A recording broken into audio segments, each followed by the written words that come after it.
What do the Texas shooting and the war in Ukraine have in common? Recently, a tragedy has occurred in an American school. It was a shooting where 19 children and 2 adults were killed.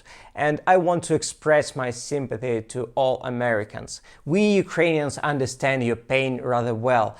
In Ukraine, 1,000 children have died during the war, and this figure is increasing by the day. But we understand your pain not because our children are also dying. We understand you because we are united by common Western values, the main of which is the value of human life. You grew up with these values, and it can be difficult for you to understand how you can not empathize with such a tragedy. How can you not mourn the death of children? But I also know another picture of the world based on completely different values. And I want to tell you a story.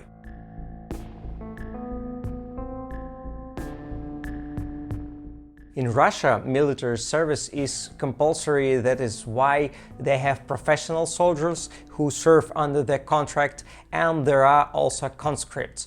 Putin has said many times that there are no conscripts in Ukraine and only professional soldiers are fighting. But it is a lie. It has already been officially confirmed that many dead and missing Russian soldiers were in military service. One such soldier, Yegor Shkrebets, died on the cruiser Moskva, which sank after it was hit by 2 Ukrainian Neptune anti-ship missiles. The Russian authorities did not recognize those who died on this boat. They called the soldiers missing in the middle of the sea. And also the authorities denied the participation of the cruiser in the hostilities, saying that it was in neutral waters and sank due to the storm.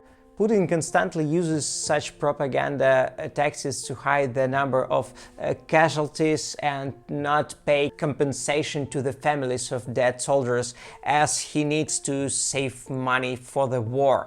The father of the soldier who died on the ship, Dmitry Shkrebets, supported this war.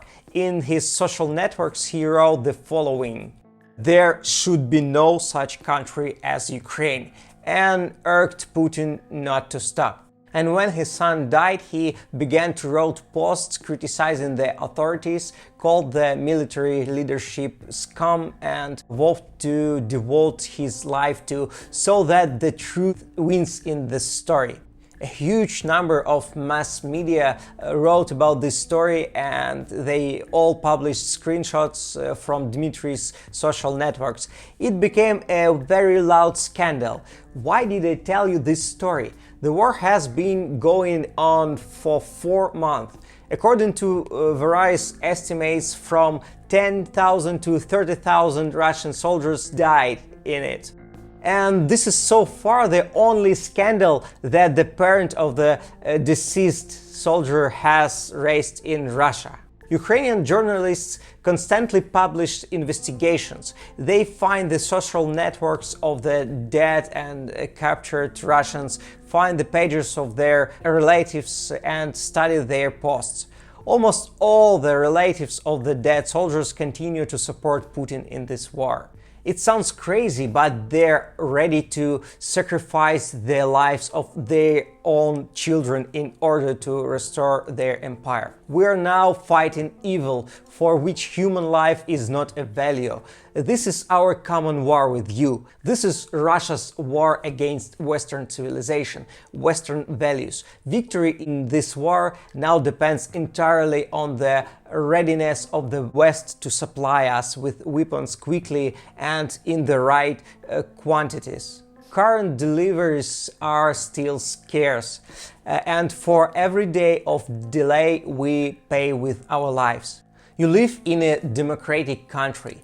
If your society demands help for Ukraine, your government will do it. That's why I created this channel, to tell you the truth about this war, so that we can win together with you. Please share this video and show it to your friends. Leave a comment below so more people can see it. Your support is very important to us. Only together we can win this war. Thank you.